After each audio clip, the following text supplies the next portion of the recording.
Hi guys, welcome to captain agro. आज हम बात करते हैं कि केमिस्ट्री के पेपर को कैसे सोल्व किया जाए। ठीक है, आज हम बात करते हैं केमिस्ट्री के पेपर को कैसे सोल्व किया जाए। आपको पता है, जब यानी कि एग्रीकल्चर वाले जो बच्चे होते हैं तो एग्रीकल्चर और बायोलॉजी से क्या करते हैं, या एग्रीकल्चर और बायोलॉजी से बहुत बढ़िया यानी कि उनको क्वेश्चन वगैरह आ जाते हैं, लेकिन थोड़ी सी क्या होती है, केमिस्ट्री में दिक्कत हो जाती है। अब जो केमिस्ट्री में दिक्कत हो जाती है तो उस केमिस्ट्री की दिक्कत को हम कैसे सोल्व करें। अब आपके सामने यानी कि 2 अगस्त को जो पेपर आ रहा है, 2 अगस्त को जो जेट का एग्जाम पेपर आ रहा है, एग्जाम पेपर 2020 आ रहा है, तो उसमें यानी कि हम केमिस्ट्री को कैसे सोल्व करें। हमें वाकई में आप ये देखिए, अगर हम एग्रीकल्चर को सही तरीके से सोल्व करते हैं, बायोलॉजी को करते हैं, तो केमिस्ट्री को भी हमें सोल्व करना पड़ेगा। और आप ये देखिए, वाकई में अगर किसी भी युद्ध की अगर सही तरीके से रणनीति बना ली जाए ना, तो युद्ध आधा तो ऐसे मैदान में जीत लिया जाता है। अगर हमारे दिमाग में अगर ऐसे मोटिवेशनल दिए जाए, तो वाकई में उस मैदान से जाने से पहले अगर दिमाग में मोटिवेशनल दिए जाए ना, तो आधे से ज्यादा युद्ध तो पहले से जीत लिया जाता है। तो हम क्या करेंगे, सन 2020 का जो 2 अगस्त का एग्जाम पेपर होने वाला है, जो जेट का जो एग्जाम पेपर होने वाला है, तो उसकी स्ट्रेटेजी कैसे बनाएं, उसकी स्ट्रेटेजी कैसे बनाएं। ठीक है, उस पेपर को वाकई में अगर हमें सब कुछ पता रहता है, इस पेपर को हमें इस तरह से सोल्व करना है, इस पेपर को इस तरह से सोल्व करना है, तो वाकई में आधा एग्जाम पेपर तो वैसे सोल्व हो जाता है, क्योंकि ये कंपटीशन होता है। इस कंपटीशन में यानी कि हमें सबसे पहले उन बातों पर गौर करनी चाहिए जहां से हमारे नंबर कट सकते हैं। पहली बात देखिए केमिस्ट्री के पेपर को कैसे सोल्व करें। इनमें से सबसे पहले मैं आपको 2 बातें बता देता हूं। ठीक है, आपका जो एग्जाम पेपर ये 2 आवर का है, 2 घंटे का पेपर है।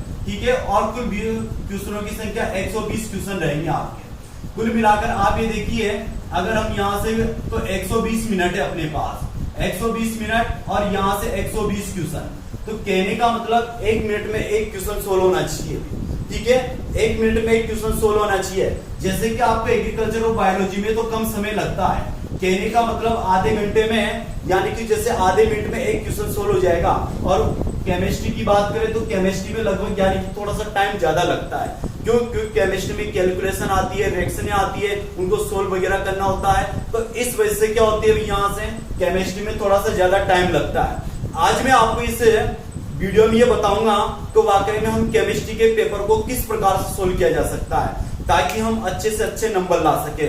ठीक है, ताकि हम अच्छे से अच्छे नंबर ला सके। वाकई में केमिस्ट्री कोई ऐसा सब्जेक्ट नहीं है, हाँ ये जरूर है, केमिस्ट्री में एग्रीकल्चर और बायोलॉजी की अपेक्षा थोड़ी सी मेहनत ज्यादा करनी पड़ती है केमिस्ट्री के अंदर। क्यों? रीजन क्या होता है, क्योंकि 11th पर टिकी हुई होती है। अगर हमारी 11th सही ढंग से कंप्लीट नहीं होती है तो फिर हमें जेट आईसीआर में आकर दिक्कत आती है। फिर हमें यहाँ पर कोर्स के लिए लॉन्ग ईयर का बैच है ना, तो लॉन्ग ईयर का बैच है जो आदि को कंप्लीट करना पड़ता है। तो यहाँ से हमारी क्या होती है, यहाँ से यानी कि कमजोरी वगैरह ये आ जाती है। तो हम उस कमजोरी को कैसे फेस करें, आज आपको यानी कि इसमें सन 2020 जेट केमिस्ट्री के एग्जाम में आपको यही बताने वाला हूँ, कम केमिस्ट्री के पेपर को किस तरह से सोल्व किया जा सके ताकि अच्छे से अच्छे नंबर लाए जा सके। ठीक है भाई, तो यहाँ से क्या है कि 120 क्वेश्चन है और हमारे पास क्या है, यहाँ से 120 मिनट है। अर्थात यहाँ से हम बात की जाए तो एक क्वेश्चन के लिए क्या होगा भाई, यहाँ से 1 मिनट होगा। दूसरी बात यह है कि क्वेश्चन को कम से भी कम माइनस मार्किंग की जाए, क्वेश्चन को कम से भी कम यहाँ से क्या की जाए, माइनस मार्किंग की जाए। क्योंकि माइनस मार्किंग करने का मतलब ये है कि हम हमारे सिलेक्शन से बहुत दूर चले जाएंगे, हम हमारे सिलेक्शन से बहुत दूर चले जाएंगे। सपोज कीजिए जैसे आपको यहाँ से 1/4 माइनस मार्किंग होगी। अगर आपने एक क्वेश्चन गलत किया है तो उसका 1 नंबर कट जाएगा।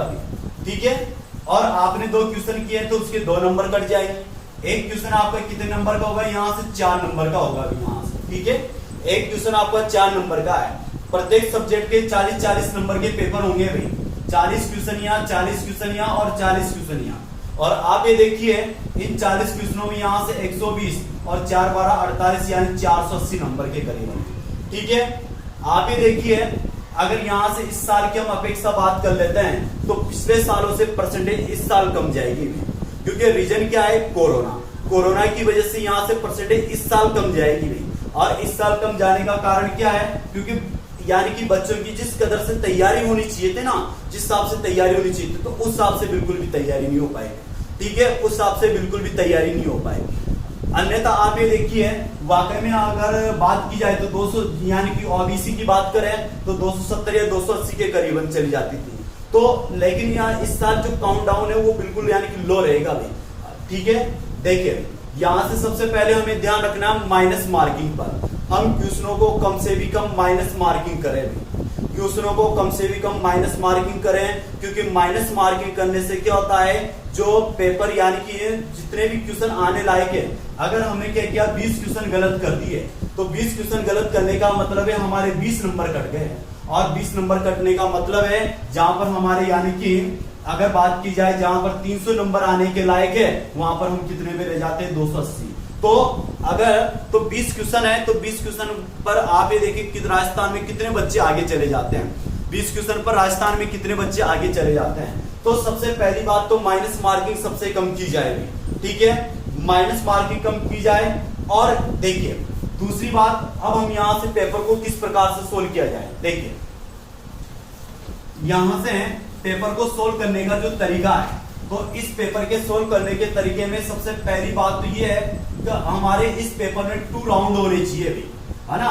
फर्स्ट राउंड और यहां से सेकंड राउंड, हमारे यहां से 2 राउंड होने चाहिए। एक तो फर्स्ट राउंड रहेगा और एक यहां से सेकंड राउंड रहेगा।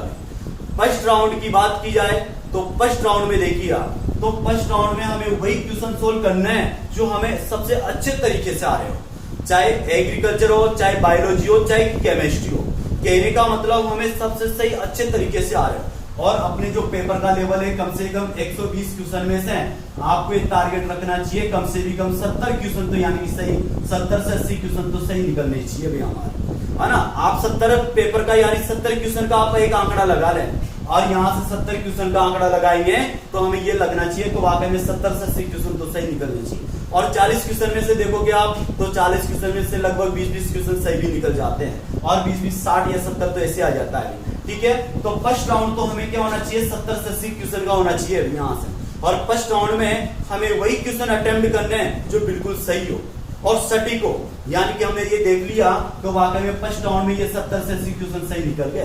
तो 70 से 80 क्वेश्चन सही निकल गए तो यहाँ से निकलने के दौरान आप यानी कि तो इसमें वही सोल्व कीजिए जो आपको अच्छे तरीके से आते हो फर्स्ट राउंड में। अब इसके बाद में फर्स्ट राउंड में आपने कर लिया सोल्व और सोल्व करने के बाद में जो ओमार सीट है तो आप उसको उठाइए और उसको उठाने के दौरान भरना शुरू कर दीजिए। क्योंकि रीजन क्या है, ठीक है, आप ये देखिए 2 घंटे हो गए हमें, अपन फर्स्ट राउंड भी कर लिया, सेकंड राउंड भी कर लिया और टाइम अब हमारे पास 15 मिनट बचे हुए हैं। 15 मिनट में हम ये सोचते हैं कि ओएमआर सीट को भर लें, लेकिन ओएमआर सीट को भरने के दौरान क्या होता है कि एक तरह से हेजिटेशन आने लग जाता है और वो हेजिटेशन आने लग जाता है तो उस दौरान क्या होता है कि यानी कि हम जैसे आंसर नंबर 1 सही होगा, आंसर नंबर 1 का जैसे यानी कि यहाँ से तो ये अगर ये इस तरह से दूसरा गोला सही है तो हमें क्या होता है हेजिटेशन में तीसरा गोला भरने में आ जाता है कभी, है ना। तो यहाँ से जैसे टाइम लास्ट में क्या होता है 5 मिनट बचता है, क्योंकि ये मेरा अनुभव है और वाकई मैंने इतने कंपटीशन एग्जाम दिए हैं तो वाकई में खुद मेरा अनुभव है। लास्ट के जो 5 या 10 मिनट बचते हैं तो उनमें क्या होती है जिससे डंका बचता है तो हमारे अंदर हेजिटेशन शुरू हो जाती है एकदम से और ऊपर से पूरी ओएमआर सीट खाली और ऊपर से हम उसमें बढ़ते हुए जाते हैं। तो जैसे हमने क्या किया पेपर में जैसे टिक लगा रखा है यानी कि नंबर 1 का दूसरा है, दूसरे का तीसरा है, तो इस तरह से हमने टिक तो लगा रखी है लेकिन हमने क्या किया जिससे अब हेजिटेशन के कारण पहले में दूसरा चला गया, दूसरे में तीसरा चला गया। तो जैसे हमने ये देखा तो वाकई में यानी क्वेश्चन गलत हो गया तो वहां पर ही हमारा दिमाग खराब हो जाता है। तो क्योंकि एक क्वेश्चन गलत गया, अब एक क्वेश्चन कहने का मतलब है हमारे यानी कि 4 क्वेश्चन तो वो चले गए जो हमें सही आ रहा था, तो यानी कि 4 क्वेश्चन तो वो 4 नंबर तो वो कट गए और वो 4 नंबर के साथ में 1 नंबर और लेके चला गया। तो कहने का मतलब हमारे 5 नंबर कट गए और 5 नंबर क्वेश्चन का कटना वाकई में मायना रखता है। यानी कि सबसे सही क्वेश्चन है और सही क्वेश्चन को भी हमने क्या किया जानबूझकर गलती कर दिया एक टाइम के अकॉर्डिंग, यानी कि हमने वो गलत कर दिया तो वो क्वेश्चन बहुत मारेगा। वो ध्यान रखना एक बात का, वो क्वेश्चन बहुत मारेगा क्योंकि यहाँ पर जेड में जो कंपटीशन जो परसेंटेज जाती है बच्चों के सिलेक्शन होते हैं तो पॉइंट 1 में भी सिलेक्शन होते हैं, ध्यान देना 0.1 में भी सिलेक्शन होते हैं। तो इस चीज को विशेष कर ध्यान रखना, जो हमसे बिल्कुल सही आंसर है तो उसको तो अपन एक बार नहीं 2 बार देखकर लगाएं। तो फर्स्ट राउंड आपका कितना होना चाहिए, लगभग आप ये देखिए इसमें टाइम आप लगा दीजिए 2 घंटा है तो 2 घंटे में देखिए आप यानी कि लगभग ये 1 घंटा 15 मिनट का समय लगा दीजिए आप, लगभग 1 घंटा यानी कि 1 घंटे 15 मिनट से लेकर 1 घंटे 30 मिनट तक का आप समय लगा दीजिए। फर्स्ट राउंड हो गया हमारे पास क्लियर। अब फर्स्ट राउंड होने के बाद में हम क्या करेंगे भी यहां से, तो यानी सेकंड राउंड को अपनाएंगे। सेकंड राउंड में हमें वो करने जो हमें ये लगता है तो वाकई में 60 से 70% यानी कि अपना सही आंसर जा सकता है। 60 से 70% अपना सही आंसर जा सकता है, और 60 से 70% आंसर जाएगा तो आप उनको सोल्व कीजिए, और सोल्व करने के दौरान आप बिल्कुल सोल्व कर रहे हो और आपको ये लगता है तो वाकई में सही जा सकता है, जैसे हमारे मन से भी आवाज आने लग जाती है तो वाकई में ये सही हो सकता है, तो आप क्या कीजिए उस क्वेश्चन पर यानी कि टिक करने की कोशिश कीजिए। उस क्वेश्चन पर टिक कर दीजिए आप, क्योंकि हमें थोड़ी सी तो भाई रिस्क लेनी पड़ती है। अगर जिस क्वेश्चन में आपका दूर दूर तक यानी कि दूर दूर तक कोई जानकारी नहीं है, आपको दूर दूर तक उस क्वेश्चन का आंसर ही पता नहीं है, तो आप उस क्वेश्चन को छोड़ दें, क्योंकि वो क्वेश्चन करना ही नहीं है। अगर हम करेंगे तो निश्चित तौर से गलत जाएगा, 101% रूप से वो गलत जाएगा। जिस क्वेश्चन के बारे में हमें दूर दूर तक कोई याद नहीं है और जिसके बारे में कोई क्वेश्चन आंसर याद नहीं है, हमें यानी कि कभी पढ़ा ही नहीं है, तो आप उस क्वेश्चन को छेड़े ही नहीं, क्योंकि अगर उसको सोल्व किया जाएगा तो गलत जाएगा। अगर आपको कुछ क्वेश्चन में ये पता है उसमें 2 ऑप्शन सही हो सकते हैं, ठीक है, 2 ऑप्शन सही है, क्योंकि रीजन क्या होता है कि कभी कभार हमें 4 ऑप्शन में से 2 ऑप्शन सही लगते हैं, ठीक है। तो उन 2 ऑप्शन में क्या कीजिए कि आपने यानी कुछ टॉपिक से रिलेटेड वगैरह जो पढ़ रखा होगा तो आप उसको यानी कि सोल्व करने का प्रयास कीजिए और यानी कि सबसे सही आंसर में उसको लगा दीजिए। देखिए आप थोड़ा सा रिस्क तो लेना ही पड़ेगा भाई, और थोड़ा सा रिस्क लेंगे तो इसमें यानी कि क्वेश्चन वगैरह सही जाने के चांसेस होते हैं, ठीक है, सही जाने के चांसेस होते हैं। तो ये हुआ यहाँ से फर्स्ट राउंड, और सेकंड राउंड हुआ यहाँ से। फर्स्ट राउंड में कम से भी कम क्वेश्चनों की संख्या 70 से 80 होनी चाहिए भी, इस बात का ध्यान रखना, और वाकई में 70 से 80 हो सकता है आराम से। क्यों, किस हिसाब से, आप ये देखिए, क्योंकि हम 12th की केमिस्ट्री की बात करें तो 12th की केमिस्ट्री के 10 क्वेश्चन तो ऐसे आ गए। आप वहां पर 12th में भी पढ़कर आए हैं, और 12th में पढ़ने के बाद में आपने यानी कि जैसे 12th की केमिस्ट्री पढ़ी है और एग्रीकल्चर केमिस्ट्री पढ़ी है, तो बिल्कुल यानी कि 10 में से आप ये देखिए 8 क्वेश्चन सही हो सकते हैं वहां से। और केमिस्ट्री में 10 क्वेश्चन तो नॉर्मल रूप से हो ही जाते हैं, क्योंकि 10 क्वेश्चन तो ऐसे आते हैं जो हमें बिल्कुल थोड़े बहुत भी याद हो, है ना। तो इस तरह से क्या हो सकता है, यानी कि 20-20 क्वेश्चन का आंकड़ा बैठ सकता है, तो 60 से 70 क्वेश्चन ऐसे आ सकते हैं लगभग। और फिर सेकंड राउंड में अगर यहां से हमने सेकंड राउंड किया, और सेकंड राउंड में आप ये देखिए तो सेकंड राउंड में ज्यादा हमने क्या किया, देखिए यहां से हमने क्या किया, 70 क्वेश्चन मान के चलिए आप, 70 क्वेश्चन तक हमारा आंकड़ा पहुंच गया, और यहां से सेकंड राउंड में हमने क्या किया, 10 क्वेश्चन और सही कर दिए। मतलब आप 10 से 20 मान लीजिए, तो 10 से 20 यहाँ से कितना हो गया, अभी यहाँ से 80 से 90 क्वेश्चन का आंकड़ा हो गया, और 90 से 80 से 90 क्वेश्चन का आंकड़ा होते ही आप वहीं पर रुक जाइए। आपको ये लग गया कि वाकई में अब हमारी बस की बात नहीं, आप वहीं रुक जाइए, क्योंकि अगर वाकई में हम क्या करते हैं, गलत क्वेश्चनों को छेड़ने का प्रयास करते हैं, गलत क्वेश्चनों को छेड़ने का प्रयास करते हैं, तो यानी कि क्वेश्चन पेपर गलत जाता ही जाता है। आप ये देखिए, आप तो आपने कर लिया, और एक बार और ये देख लीजिए उस पेपर को पढ़कर, फर्स्ट राउंड हो गया, सेकंड राउंड हो गया, तो आप एक बार उस पेपर को पढ़कर ये देख लीजिए तो वाकई में कौन सा आंसर सही और हो सकता है, वाकई में किस क्वेश्चन को और सही कर सकता हूं। अगर आपकी यानी कि आपको दूर दूर तक उस क्वेश्चन के बारे में पता नहीं है, तो फिर आपके छोड़ने में भलाई है, ठीक है। तो क्योंकि एक बात ये है, तो वाकई में अगर यानी कि क्वेश्चनों को एक आदत ये होती है, एक स्टाइल ये होती है, तो वाकई में कुछ क्वेश्चन ऐसे होते हैं जिनको छोड़ने में भी भलाई होती है, और वाकई में उस क्वेश्चन को छोड़ देते हैं हम, तो छोड़ने के दौरान यानी कि उस नंबर का फायदा हमें मिलता है। और आप ये देखिए, क्योंकि OMR शीट भरते समय कोई भी जो सही आंसर है आप उसकी गलती बिल्कुल भी नहीं करें। क्यों, क्योंकि जो सही आंसर है एक तो 4 नंबर वो कटा जाएगा, और एक गलत होगा तो 1 नंबर उसका कटा जाएगा।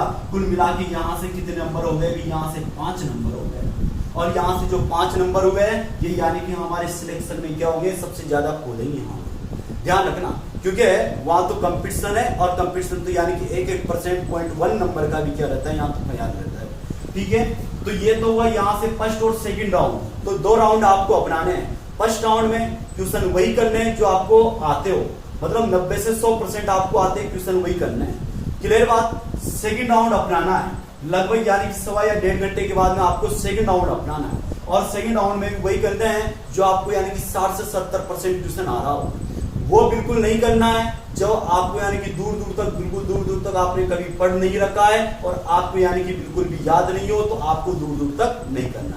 यह तो हुआ एक तरह से पेपर की बात। दूसरी बात, हम यहां से क्या करें भाई, अगर यहाँ पेपर जिस तरह से पेपर करने जाए तो पेपर यह सोल्व करते समय हमें इस बात का ध्यान रखना है कि वाकई में टाइम कम से भी कम लगे। जिन क्वेश्चन में टाइम लग रहा है, जो क्वेश्चन टाइम खा रहे हैं, क्योंकि टाइम तो कौन लेगी, केमिस्ट्री लेगी। एग्रीकल्चर और बायोलॉजी में तो टिक करते हुए चले जाएंगे हम, टाइम कौन लेगी, आपकी केमिस्ट्री लेगी, क्योंकि केमिस्ट्री में फॉर्मूला होता है और केमिस्ट्री में फॉर्मूला होंगे तो उसको सोल्व करने, कैलकुलेशन वगैरह करने में उसमें टाइम लग जाता है हमारे पास। तो आपको ये देखना है कि वाकई में हमें ऐसे क्वेश्चन को सोल्व नहीं करना है जो बहुत, देखना है कि वाकई में हमें ऐसे क्वेश्चन को सोल्व नहीं करना है जो बहुत ही ज्यादा टाइम खा रहा हो, मतलब जिसने है, और उस क्वेश्चन को कब सोल्व करना है, हमें सेकंड राउंड में सोल्व करना है। आप ये देखिए, जिस तरह से कोई क्वेश्चन है जिसे न्यूल्स बोर की परिकल्पना आई, और न्यूल्स बोर क्या करता है, यानी कि उसके जो सूत्र वगैरह होते हैं ये टाइम खाते हैं, वो टाइम खाते हैं। तो हमें इन क्वेश्चनों को बाद में सोल्व करना है, और इन क्वेश्चनों को बाद में सोल्व करना है। तो सोल्व करने के बाद में जिस तरह से अगर उसका सही आंसर आता है तो हम उसको टिक भी लगा सकते हैं। देखिए, यानी कि एक पेपर करने की और एक युद्ध करने की कला होनी चाहिए, और अगर उस कला में हम वाकई में सक्सेस होते हैं ना, तो वाकई में हम आगे बढ़ते हुए चले जाते हैं। किसी भी चीज की अगर पहले से प्लानिंग बना ली जाती है और उस प्लानिंग के अकॉर्डिंग काम किया जाता है, तो उस प्लानिंग के अकॉर्डिंग काम किया जाता है, तो वो वाकई में निश्चित रूप से सफल होता है। आप ये देखिए, प्लान नंबर 1 बनाइए, अगर वो प्लान नंबर 1 फेल हो जाता है तो प्लान नंबर 2 को तुरंत अपनाइए, ताकि यानी कि अगर एक सिचुएशन फेल हो जाती है तो आप दूसरी सिचुएशन को यानी कि करना स्टार्ट कीजिए। दूसरी बात, आपको क्या करना है, जैसे अगर हम बात करें, एग्रीकल्चर आएगी, यहाँ से बायोलॉजी आएगी और यहाँ से केमिस्ट्री आएगी, ठीक है, सुनना मेरी बात। अब एग्रीकल्चर है, बायोलॉजी और केमिस्ट्री है, तो यहाँ से सबसे पहले हमें पेपर सोल्व करते हैं, यानी कि आप जिस तरह से आपने पेपर खोला और वहां से रोल नंबर वगैरह बिल्कुल सही तरीके से भरिए, क्योंकि रोल नंबर गलत का, अगर हमने रोल नंबर गलत भी भर दिए ना तो उसके 5 नंबर कटेंगे, एक बात का ध्यान रखना, ठीक है। तो जिस तरह से हमने पेपर खोला और पेपर खोलने के दौरान एग्रीकल्चर है, बायोलॉजी और केमिस्ट्री है, तो क्वेश्चन अगर फर्स्ट बार में थोड़े से कठिन आ जाए ना तो घबराना मत वहां। अरे कि जैसे हम क्या करते हैं, 2-3 क्वेश्चन देखते हैं और घबराने लग जाते हैं, अरे ये तो कठिन है, शुरुआत में कठिन है तो लास्ट में कैसे होगा, ऐसा बिल्कुल नहीं है। हो सकता है क्योंकि पेपर का कोड बदलता है, A code, B code, C code, अगर आपको फर्स्ट बार में केमिस्ट्री दे दी तो आप घबराना मत। हो सकता है यानी कि क्योंकि वो क्वेश्चन, यानी कि उस क्वेश्चन का जो ऐसे क्वेश्चन आ गए हो जो आपने पढ़ नहीं रखे होंगे, तो घबराना मत, उसका दूसरा पेज पलटना और यहाँ सबसे पहले क्या करना आप, यानी कि एग्रीकल्चर को सोल्व करना, ठीक है। एग्रीकल्चर को सोल्व किया, उसके बाद आप बायोलॉजी को सोल्व करना, बायोलॉजी को सोल्व किया और उसके बाद केमिस्ट्री को सोल्व करना, और फर्स्ट राउंड में केमिस्ट्री के वही क्वेश्चन करना जो आपको अच्छे तरीके से आते होंगे, ठीक है, आपको जो अच्छे तरीके से आते होंगे, इसमें फालतू में उलझना नहीं है। अगर आपको क्वेश्चन आते हैं तो आपको टिक करते हुए चलना है, और नहीं आते हैं, आपको ये लगता है कि वाकई में क्वेश्चन टाइम लगेगा इसमें और टाइम हमें ज्यादा लग सकता है, तो उन क्वेश्चनों को छोड़ते हुए चलें। हमें वो क्वेश्चन सेकंड राउंड में करते हैं, ठीक है। अब मैं पूरी क्लियर तरीके से केमिस्ट्री की बात करता हूँ, यहाँ से पूरे क्लियर तरीके से यहाँ से केमिस्ट्री की बात की जाती है। देखिए, अब आप ये देखिए, इस केमिस्ट्री में मैं बात करता हूँ और आपको ये लगता है कि वाकई में केमिस्ट्री एक ऐसा सब्जेक्ट है जो हमें हार्ड लगता है, कठिन लगता है। ये केमिस्ट्री कोई कठिन नहीं है, बस इसमें क्या होता है कि मेहनत थोड़ी सी ज्यादा करनी पड़ती है ना। तो एग्रीकल्चर और बायोलॉजी में तो हम क्या करते हैं, पढ़ते हुए जाते हैं, और इसमें क्या करना पड़ता है, हर चीज को सोल्व करना पड़ता है। इस कारण से हमें क्या लगती है, थोड़ी सी केमिस्ट्री कठिन लगती है, आप ये देखिए, है ना। और एग्रीकल्चर वाले ऐसा बिल्कुल कतई ना समझे तो आकर में हमारी केमिस्ट्री डीप है, केमिस्ट्री कमजोर है, ऐसी कोई बिल्कुल बात नहीं है। क्यों, रीजन क्या होता है कि हम उस पृष्ठभूमि के धरातल पर होते हैं जहां पर हमारी शुरू से नींव कमजोर होती है, और वो नींव कमजोर होती है तो अचानक हमारे पास जेट, ICR, BHU जैसा पहाड़ आता है, और यानी कि जो केमिस्ट्री आती है तो उस केमिस्ट्री को देखकर घबरा जाते हैं। लेकिन यानी पिछले गए साल यानी कि बच्चों के जो बायोलॉजी और मैथ्स की केमिस्ट्री आती थी ना, तो उसको पढ़ने के बाद बच्चा जब जेट, ICR देता था तो इतना नहीं घबराता था वो। क्यों, क्योंकि उसे लगता था कि वाकई में ऐसी केमिस्ट्री तो मैं पढ़कर आया हूँ। तो आज 11th और 12th में क्या है कि 11th में तो आपकी केमिस्ट्री है, और 11th यानी कि लोकल होने के कारण यानी कि बच्चा उस केमिस्ट्री को यानी कि ध्यान में नहीं दे सकता है, ठीक है। और 12th में आपकी आ चुकी है यहाँ से एग्रीकल्चर केमिस्ट्री, और एग्रीकल्चर केमिस्ट्री है तो एग्रीकल्चर केमिस्ट्री में बात की जाए तो इसमें यानी कि केमिस्ट्री नाम का यानी कि शब्द जीरो है, लेकिन केमिस्ट एग्रीकल्चर यानी केमिस्ट्री नाम का यानी कि 2-4 सूत्र वगैरह आते हैं, तो वैसी केमिस्ट्री नहीं है। तो इस तरह से यानी कि तो केमिस्ट्री को एक तरह से यानी कि एक तरह से पंगु बना रखा है। तो वो पंगु बनाने के कारण क्या है कि जेट और आईसीआर में आते हैं हमें केमिस्ट्री क्या लगती है, थोड़ी सी टफ लगती है, और लेकिन ऐसा बिल्कुल भी नहीं है। ठीक है, देखिए केमिस्ट्री की मैं बात करता हूँ, और केमिस्ट्री आप यहाँ से बिल्कुल ध्यान दें। वाकई में अगर हम यानी कि देखिए, अगर यानी कि सही तरीके से ध्यान देंगे, जिंदगी में अगर कोई मोड़ ऐसा हो तो वाकई में हमें क्या हो, जो सही तरीका बता दे और हम उस पर अमल कर लें, तो वाकई में हमारी लाइफ यानी कि बहुत बढ़िया हो जाती है। आप ये देखिए केमिस्ट इस तरीके से है, मैं गारंटी देके कह रहा हूँ, आप यानी कि केमिस्ट चाहे आपने यानी कि 1 महीना तैयारी की हो, चाहे 2 महीना तैयारी की हो, तो आप केमिस्ट्री के कम से भी कम यानी कि 25 से 30 क्वेश्चन कर देंगे। और केमिस्ट्री के 25 से 30 क्वेश्चन करने का मतलब है कि एग्रीकल्चर और बायोलॉजी की यानी कि करीबन आप ये देखिए 30-35 क्वेश्चन सही करना। ठीक है, केमिस्ट्री आपकी यहाँ से 4 केमिस्ट्रियां होती है। सबसे पहले मैं बात करता हूँ एग्रीकल्चर केमिस्ट्री की। भाई यहाँ से सबसे पहले बात की जाती है एग्रीकल्चर केमिस्ट्री की। यहाँ से इसके 10 क्वेश्चन आते हैं, और ये 10 क्वेश्चन आपने 12th केमिस्ट्री में पढ़ रखे हैं, 12th क्लास में पढ़ रखे हैं। तो लगभग आप ये देखिए इन क्वेश्चन का यदि हम आंकड़ा देखें, क्योंकि ये क्वेश्चन तो कैसे कंप्लीट हो जाते हैं, हम एग्रीकल्चर पढ़ते हैं जब भी कंप्लीट हो जाते हैं ये क्वेश्चन, तो लगभग इनमें से आप ये देखिए 8 से 9 क्वेश्चन यानी कि कुल मिला के पूरे 10 में से 10 ही जाने चाहिए अभी। क्यों? क्योंकि 12th में हम क्या करते हैं, एग्रीकल्चर केमिस्ट्री पढ़ते हैं, और एग्रीकल्चर केमिस्ट्री में यहाँ से 10 क्वेश्चन आते हैं। विजन क्या है, इस एग्रीकल्चर केमिस्ट्री हम किन की बात करेंगे? सबसे पहले आप ये देखिए जितने भी जो रासायनिक उर्वरक हैं, जिनके सबके फॉर्मूला वगैरह याद करें भैया, जितने भी जो रासायनिक उर्वरक हैं उन सबके क्या करें आप सूत्र याद कर लें। जैसे बात करें हम डीएपी है, डाई अमोनियम फॉस्फेट है, ठीक है, एसओपी है, सल्फेट ऑफ पोटास है, एमओपी है, म्यूरेट ऑफ पोटास है, तो इनके सबके फॉर्मूला याद कर लें। साथ में इनका जनरल नेम ये भी आप याद कर लें, क्योंकि जनरल नेम पूछा जाता है। दूसरी बात, हम एग्रीकल्चर केमिस्ट्री में क्या करें, मिल्क वाला जो लेसन है, दूध वाला जो दूध वाला जो लेसन है, इस मिल्क वाले में से कम से भी कम 2 से 3 क्वेश्चन आएंगे, और मिल्क वाले लेसन में से 2 से 3 क्वेश्चन आएंगे ना, तो हमें क्या करना है, इस मिल्क वाले लेसन में आप ये देखिए, तो जैसे हैं यानी कि हमने दूध की बात की, तो दूध में लैक्टोज की कितनी मात्रा है, सुक्रोज की कितनी मात्रा है, माल्टोज की कितनी मात्रा है, आदि इनका प्रतिशत आप याद कीजिए, क्योंकि प्रतिशत पूछेगा। दूसरी बात, हमें ब्याज की अवधि मतलब इनकी ब्याज की अवधि कितनी रहती है, जैसे गाय भैंस है, बकरी वगैरह है, इनकी ब्याज की अवधि कितनी रहती है, इस अवधि को भी पूछ लिया जाता है। दूसरी बात, हम यहाँ से बात करें इस ब्याज की अवधि के बाद में, यहाँ से जैसे आप ये देखिए मिट्टी में से क्वेश्चन है, मिट्टी में से निश्चित रूप से वो क्वेश्चन पूछेगा भी, इस बात का ध्यान रखना। मिट्टी में से जैसे है मिट्टी है, तो यहाँ से जो मृदा विज्ञान है उसका जनक कौन कहलाता है, ये जो मृदा शब्द है वो कौन सी भाषा का शब्द है, और इसका क्या अर्थ होता है, लैटिन भाषा का शब्द है, फ्लोरिया पर्स होता है भी, यानी कि इस तरह से आप ये देखिए। इसके बाद में हम बात करें, यहाँ से आप ये देखो, अगर हम बात करें कार्बोहाइड्रेट, ठीक है, एक कार्बोहाइड्रेट वाला लेसन है, और कार्बोहाइड्रेट की बात की जाए यहाँ से कौन सा लेसन कौन से टाइप का है ना, कौन सा लेसन कौन से टाइप का, और इसमें से किस तरह से क्वेश्चन बन सकता है, कौन सा लेसन कौन से टाइप का है, और इसमें से क्वेश्चन किस तरह से बन सकता है, आपको बिल्कुल ध्यान देना है। ठीक है, इसमें ग्लूकोज है, फ्रक्टोज है, माल्टोज है, लैक्टोज है, सुक्रोज है, आदि इन पर ध्यान देना है, इनके फॉर्मूला पर ध्यान देना है, इनकी स्ट्रक्चर कैसे बनती है आदि आपको इन पर ध्यान देना है। तो आप इन टॉपिकों को देख लीजिए, ठीक है, और इन टॉपिकों को देखने के बाद में जैसे हम बात करते हैं मृदा जीवांश पदार्थ, और इन मृदा जीवांश पदार्थ में कार्बनिक यौगिकों की कितनी मात्रा पाई जाती है ना, और कार्बनिक यौगिकों के बाद में कौन कितनी अवधि का रहता है, कौन कितनी अवधि का नहीं रहता।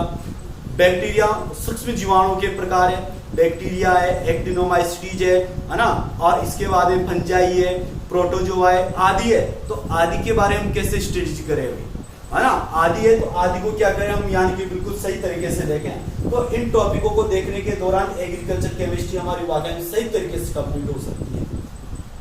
एग्रीकल्चर केमिस्ट्री में आपको बिल्कुल ज्यादा ध्यान नहीं रखना, आपको वही नोट्स पढ़ लेना जो आपके 12th एग्रीकल्चर केमिस्ट्री में आपने पढ़ रखे हैं, बिल्कुल वही नोट्स पढ़ लो आप, बिल्कुल वही सफिशियंट है। उस यानी कि कहीं भी वगैरह भागने की जरूरत नहीं है, वही बिल्कुल सफिशियंट है। और उन्हीं एग्रीकल्चर के यानी कि जो नोट्स हो हैं आपके, जो 12th के एग्रीकल्चर के जो नोट्स हैं वो पूरे 10 के 10 क्वेश्चन यानी कि इसमें से बैठ जाएंगे, आपको कहीं भागने की जरूरत नहीं है। ठीक है, दूसरी बात, अब यहां से बात करते हैं अपन इनऑर्गेनिक केमिस्ट्री की। ठीक है, यहां से इनऑर्गेनिक केमिस्ट्री की बात करते हैं, और इनऑर्गेनिक केमिस्ट्री में से भी कितने यानी कि 10 क्वेश्चन आते हैं यहां से। ठीक है, 10 क्वेश्चन आते हैं जो सबसे इंपॉर्टेंट केमिस्ट्री होती है, आप ये देखिए। और वाकई में इनऑर्गेनिक है, ऑर्गेनिक है और फिजिकल है, और ऑर्गेनिक आते हैं तो सांसें अटकने लग जाती है भैया, है ना। लेकिन ऐसा बिल्कुल नहीं है, हम तैयारी करें और वाकई में बढ़िया तरीके से तैयारी की जाएगी ना तो कोई कुछ नहीं है।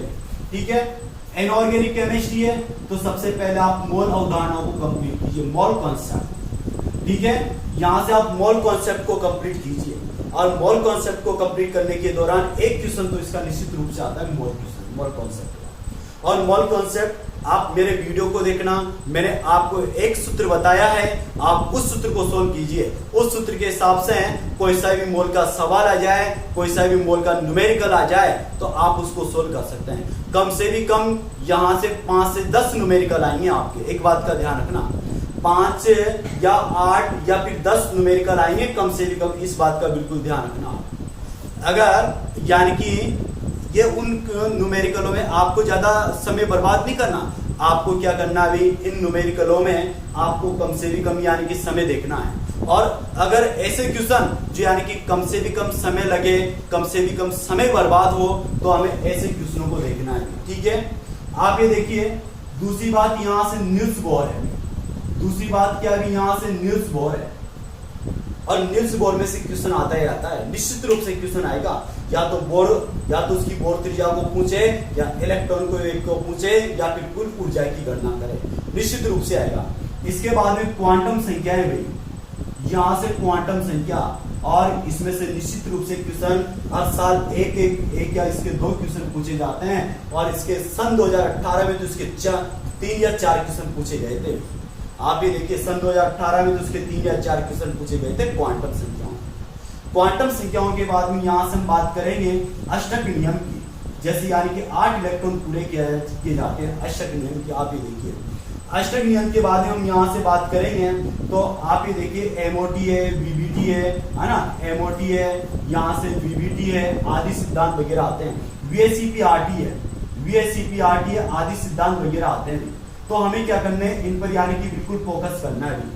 ठीक है, इसके बाद देखिए आप यहां से हम बात करें इस क्वेश्चनों के बाद में संकरण, हाइब्रिडाइजेशन, इनमें से 1 या 2 क्वेश्चन आएगा संकरण। और संकरण भी ऐसा कोई नहीं है कि टफ यानी बिल्कुल हाई लेवल का आएगा, संकरण ऊपर से क्वेश्चन पूछेगा, जैसे यानी उसने दे दिया CO2 में संकरण किया है। ठीक है, CH4 की आकृति कैसी होती है, इसका संकरण का प्रकार बताइए। PCl5 का यानी कि इसकी आकृति कैसी होगी ये बताइए। इस तरह से कोई क्वेश्चन पूछेगा संकरण वगैरह। ठीक है, इस तरह से क्वेश्चन वगैरह पूछेगा। यहाँ से हम बात करेंगे, संकरण हो गया। संकरण के बाद में आप ये चलिए आवर्त सारणी, आवर्त सारणी में से भी 1 या 2 क्वेश्चन आएंगे भाई, आवर्त सारणी में से, इसमें से भी 1 या 2 क्वेश्चन, यहाँ से भी कम, यहाँ से देखो आप 2 से 3 क्वेश्चन, आवर्त सारणी में से भी 1 से 2 क्वेश्चन आएंगे।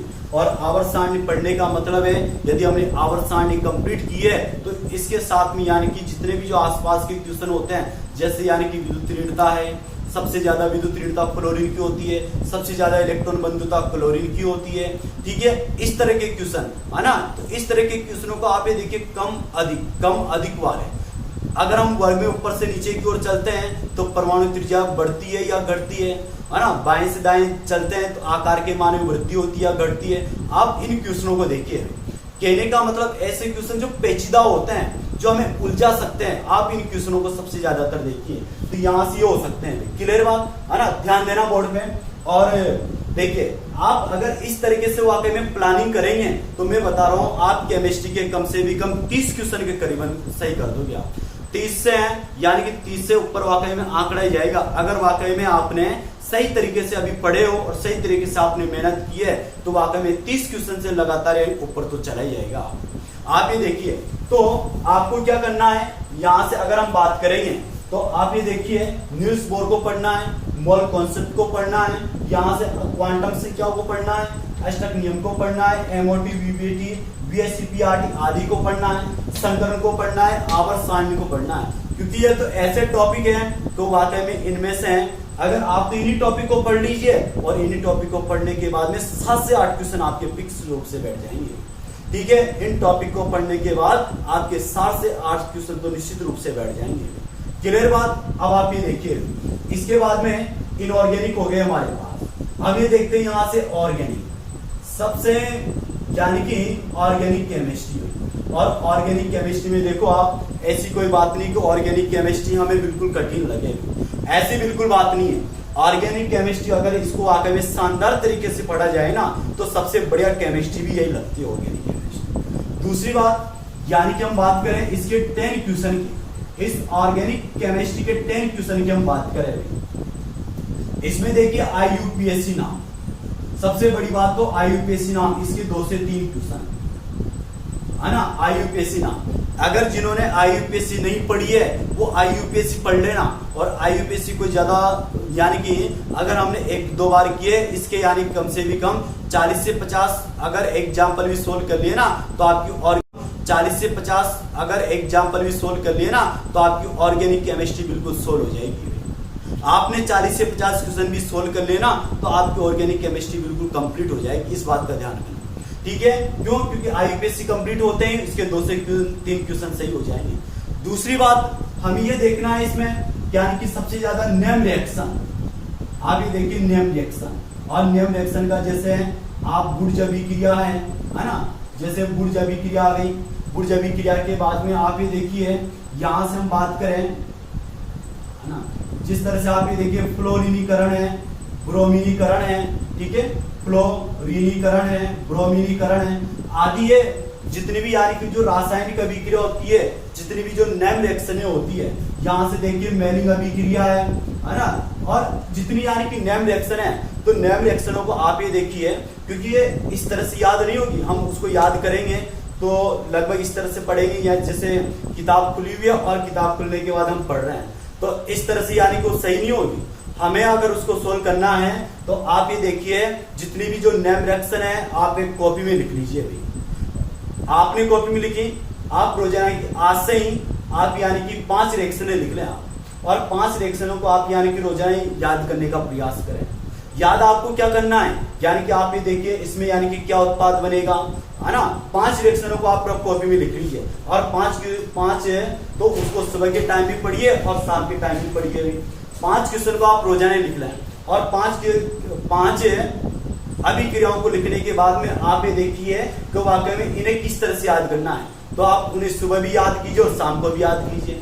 फिर अगले दिन आपको 5 अभिक्रियाएं फिर लिखनी है, फिर उसके अगले दिन 5 अभिक्रियाएं फिर लिखनी है, तो लगभग 10 दिन है हमारे पास, और 10 दिन में आप ये देखिए 50 रासायनिक अभिक्रिया कंप्लीट हो जाती है।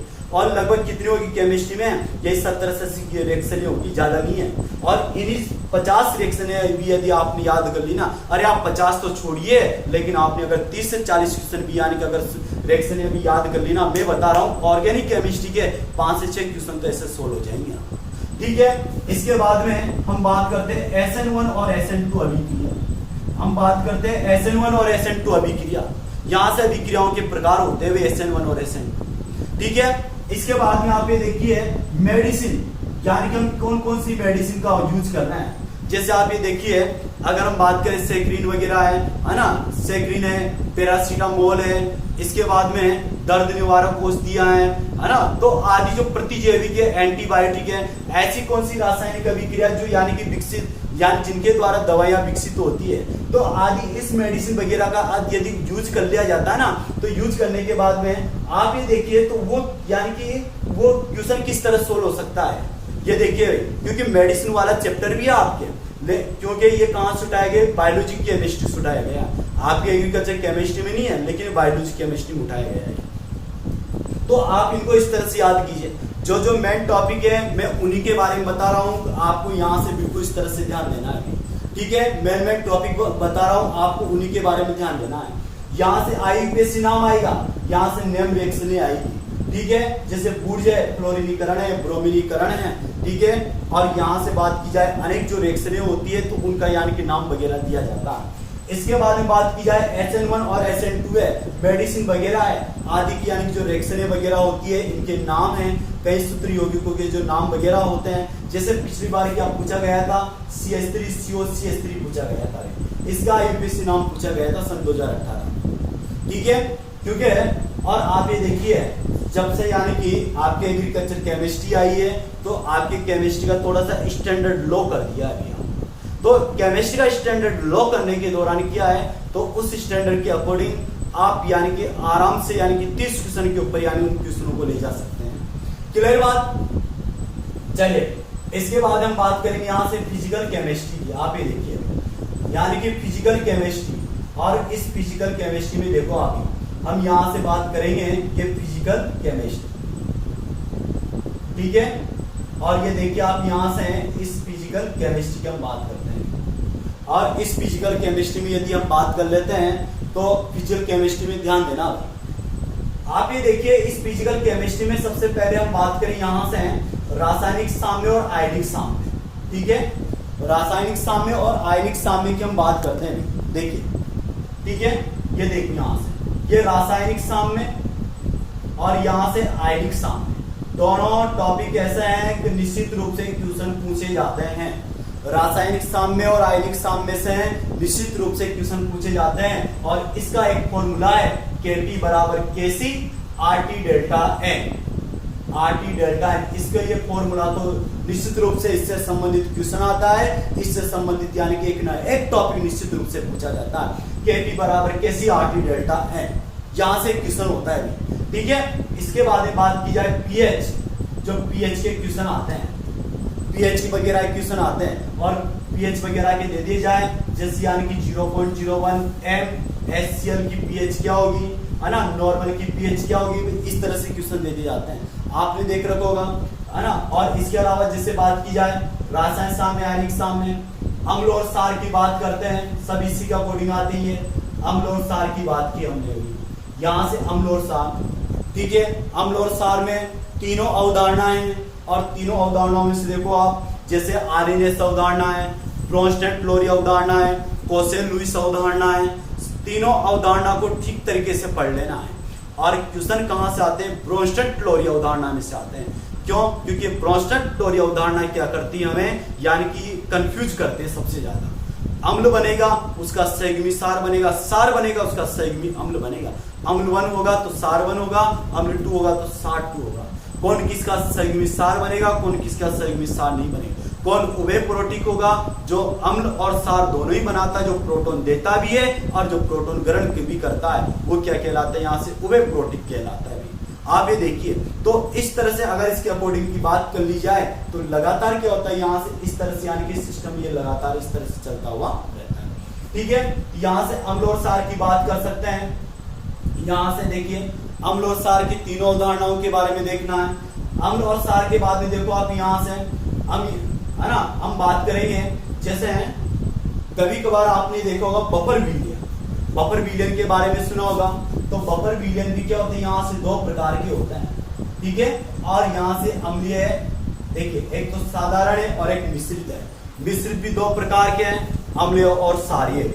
तो उन बफर विलयन में देखना है, जैसे प्रबल अम्ल और प्रबल क्षार है, ठीक है भाई, दोनों को मिलाने से बनता है प्रबल अम्ल दुर्बल क्षार है, ठीक है भाई, दुर्बल अम्ल प्रबल क्षार है, दुर्बल अम्ल और दुर्बल क्षार है। यहाँ से इस तरह से हो गया भाई कंप्लीट। और इस तरह से होने के दौरान यहाँ से इन पर भी ध्यान देना है। ज्यादातर आपको कुछ नहीं करना, जैसे हम बात करें प्रबल अम्ल और प्रबल क्षार, तो उनके जो पीएच ज्ञात करने का जो लास्ट का एक फॉर्मूला आता है, जैसे यानी कि PKW बराबर 1/2W, है ना, PKa माइनस PKW, है ना, और -14, इस तरह से यानी कि फॉर्मूला है। इसके बाद दुर्बल अम्ल और प्रबल क्षार का है, इस तरह से प्रबल अम्ल और दुर्बल क्षार का है, इस तरह से दुर्बल अम्ल और दुर्बल क्षार का है। तो आपको क्या करना है, इन टॉपिकों की जो लास्ट के सूत्र है ना, आपको वही याद करना है।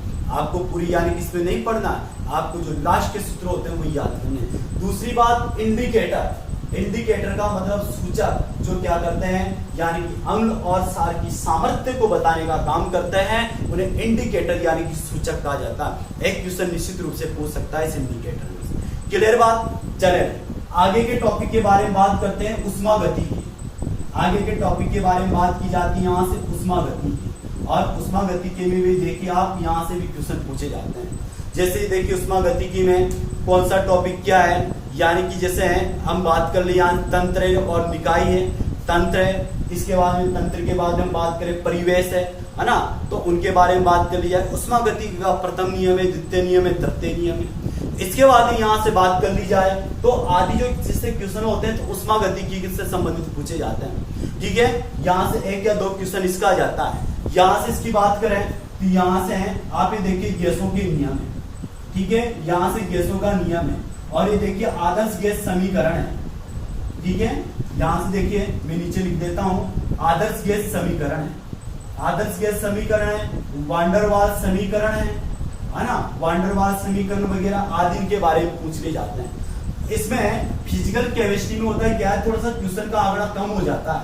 वैसे यानी कि इनको 10-10 क्वेश्चन दे रखा है, सभी को 10-10 क्वेश्चन दे रखे हैं सिलेबस के अकॉर्डिंग। तो क्या दे रखे हैं, 10-10 क्वेश्चन का आंकड़ा दे रखा है, हो गए 40 क्वेश्चन। लेकिन कभी कभार क्या हो जाता है, फिजिकल केमिस्ट्री का थोड़ा सा आंकड़ा कम हो जाता है और लगभग 7 से 8 क्वेश्चन हो जाते हैं, और उसका फायदा कहाँ मिलता है, इनऑर्गेनिक केमिस्ट्री में मिलता है उसका फायदा।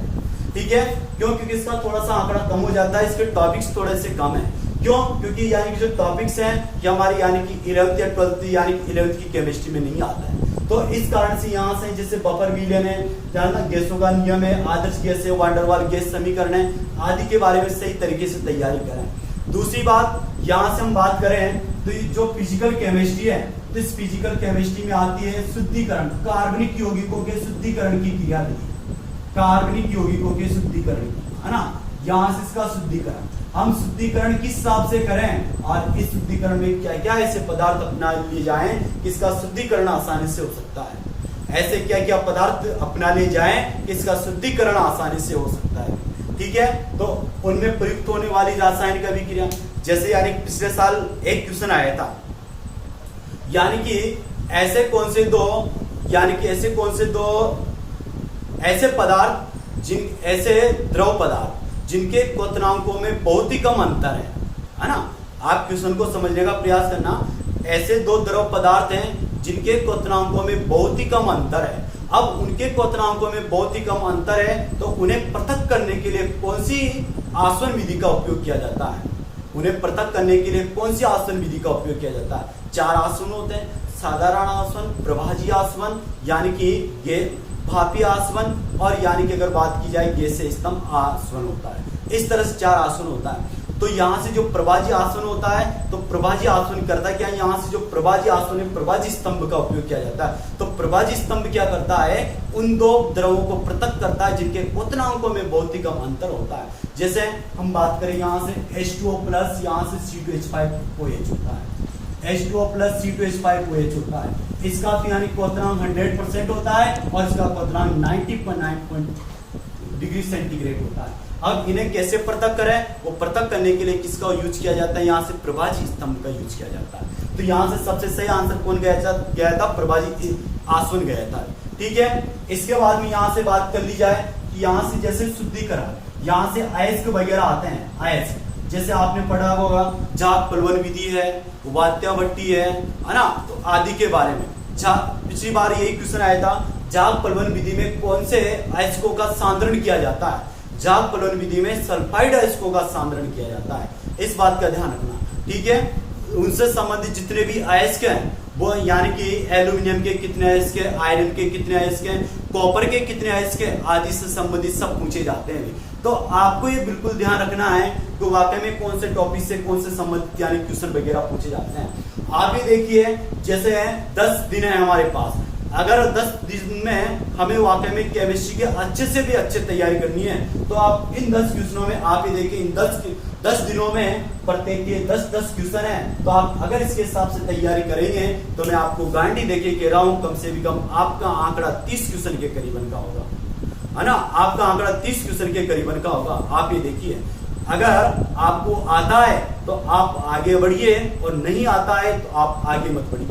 क्यों? क्योंकि केमिस्ट्री में 30 क्वेश्चन करने का मतलब ये है हम सिलेक्शन के बहुत नजदीक है। आप ये देखिए केमिस्ट्री में 30 क्वेश्चन करने का मतलब है ये मान के चलिए हमारा सिलेक्शन हो गया, 30 क्वेश्चन आ गए तो हमें 25 से 30 क्वेश्चन आ गए। तो पेपर को 2 राउंड में करें, फर्स्ट राउंड और सेकंड राउंड। फर्स्ट राउंड में आप ओएमआर शीट को भरने लग जाएं, सेकंड राउंड आते आते तो आपको जिससे क्वेश्चन आता है तो आप यहां से सोल्व करते हुए चले। आप इस बात का ध्यान रखना, केमिस्ट्री तो प्रत्येक chemistry, agriculture chemistry, inorganic, organic और फिजिकल, और केमिस्ट्री में भी सबसे पहले किसको सोल्व करना, यहाँ से एग्रीकल्चर केमिस्ट्री को। दूसरी बार में आप किसको सोल्व करेंगे, इनऑर्गेनिक केमिस्ट्री को, फिर ऑर्गेनिक और फिजिकल को। क्यों? क्योंकि मैंने इनको इसलिए बताया क्योंकि एग्रीकल्चर केमिस्ट्री में समय कम लगेगा, क्योंकि उसमें तो टिक करने हैं हमें। इनऑर्गेनिक में भी थोड़ा सा समय कम लगता है। क्यों?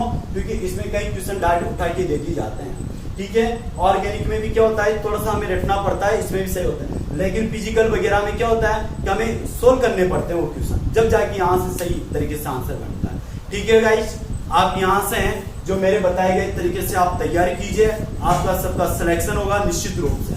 और वाकई में ये बात सही है कि वाकई में हमें भाग्य के भरोसे बैठने से अच्छा है, अगर मैं आपको एक बात बताऊं, यानी कि भाग्य के भरोसे बैठने से अच्छा है कर्मों का तूफान पैदा किया जाए तो वाकई में सक्सेस, सफलता अपने आप ही मिलती हुई चली जाती है। अरे हम यानी कुछ किस्मत के आगे क्यों, यानी किस्मत के आगे क्यों हाथ फैलाएं, जब यानी कम करने के लिए आप अपने हाथ फैलाइए।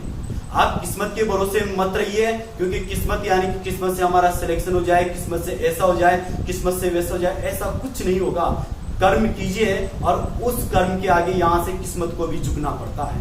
अगर आप सही ढंग से अगर अपने कर्म करते हैं और कर्मों के लिए आप जितने हाथ फैलाते हैं तो सफलता उतनी ही नजदीक आ जाती है।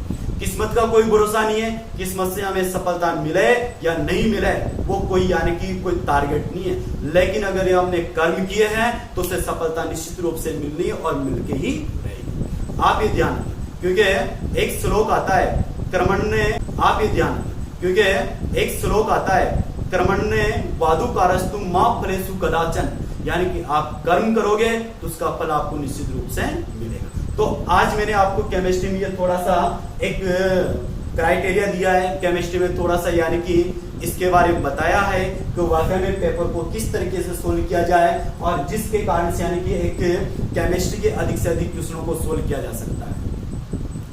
आप ये देखिए, अगर हम इस हिसाब से यानी केमिस्ट्री के इन क्वेश्चनों को सोल्व कर लेंगे ना तो वाकई में 101% यानी कि हमारी केमिस्ट्री सक्सेस होगी। आप ये देखिए, आप ये देखो जिस तरह से आपको ये सोल्व करनी है, आपको इस तरह से सोल्व करना है। अगर हम वाकई में ऐसे क्वेश्चन है जो टाइम खा रहे हैं और उन्हें पहले से सोल्व करने लग जाएंगे ना तो वाकई में एक तरह से एजिटेशन होने लग जाएगा। नहीं, हमें क्वेश्चन वही सोल्व करने हैं जो वाकई में एक एक टिक में आंसर जा रहे हैं और जिनमें हमें 100% लग रहा है तो वाकई में ये क्वेश्चन सही है, वही क्वेश्चन सोल्व करने हैं। उन क्वेश्चनों पर आप रिस्क लीजिए जो आपको लगता है कि 60 से 70% ये सही निकल सकता है, उन्हीं क्वेश्चनों पर आप रिस्क लीजिए। अगर आपको ये लगता है कि वाकई में सही नहीं निकल सकता है तो आप उन पर रिस्क नहीं लीजिए। ठीक है, क्यों? क्योंकि अगर वो तो गलत निकलेगा, साथ में 1 नंबर भी लेके जाएगा। और जो सही क्वेश्चन है तो सही क्वेश्चन को जल्दीबाजी में बिल्कुल भी गलत नहीं करना है, क्योंकि सही क्वेश्चन गलत निकलने का मतलब है 4 नंबर तो वो लेके गया है, साथ में 1 नंबर वो लेके गया है। अगर इस तरह से आप ये देखिए आपने 2 क्वेश्चन गलत कर दिए तो आपके 10 क्वेश्चन हो जाएंगे। और यहाँ से सॉरी आपकी यानी कि आपने अगर 2 क्वेश्चन गलत कर दिए तो आपके यानी कि 10 नंबर हो जाएंगे। और 10 नंबर पीछे जाने का मतलब है कितने हैं, लगभग आप ये देखिए 10 क्वेश्चन पीछे गए तो 1000 बच्चों से हम पीछे हो गए। और 1000 बच्चों से पीछे होने का मतलब है जो टॉप मोस्ट कॉलेज है वो 2 कॉलेज छूट चुके हैं हमारे यहाँ से। तो इस चीज का विशेषकर रूप से ध्यान देना। ठीक है, तो फिर मिलते हैं, यानी कि आपकी अगर कोई प्रॉब्लम वगैरह रहेगी तो फिर मिलते हैं इसी, है ना, इसी चीज के साथ, है ना भाई। जय भारत, ठीक है, जय जवान। हेलो। तो गाइस आई होप सर ने जो भी आपको समझाया यहाँ पर केमिस्ट्री के बारे में कि केमिस्ट्री की कौन कौन सी क्वेश्चंस कहाँ से पुटअप होते हैं, जितने भी टॉपिक है इंपोर्टेंट सारे के सारे सर ने आपको यहाँ पर बता दिए। आई होप आप लोगों को बिल्कुल अच्छे से सारे के सारे टॉपिक समझ में आ गए होंगे। अगर आपका कोई भी डाउट है तो आप हमें कमेंट के माध्यम से बता सकते हैं। और गाइज आप मतलब अगर आपको केमिस्ट्री क्लास चाहिए तो आप हमें कमेंट करके बता सकते हैं। आप इस वीडियो पे बिल्कुल अच्छे से अच्छा रिस्पॉन्स दें, वीडियो को बिल्कुल अधिक से अधिक शेयर करें, और जो लोग चैनल पर नए हैं चैनल को सब्सक्राइब कर ले। पास में जो बेल आइकन है उस पर क्लिक करें ताकि आने वाले सभी वीडियोस के नोटिफिकेशन आपको टाइम टू टाइम मिलते रहे। इसके अलावा हमारा जो दूसरा चैनल है लव प्रकाश गोम में, उसको सब्सक्राइब जरूर करें, उसका लिंक आपको नीचे डिस्क्रिप्शन में मिल जाएगा। हम मिलते हैं नेक्स्ट वीडियो में, तब तक के लिए नमस्कार। जय जवान, जय किसान, जय हिंद।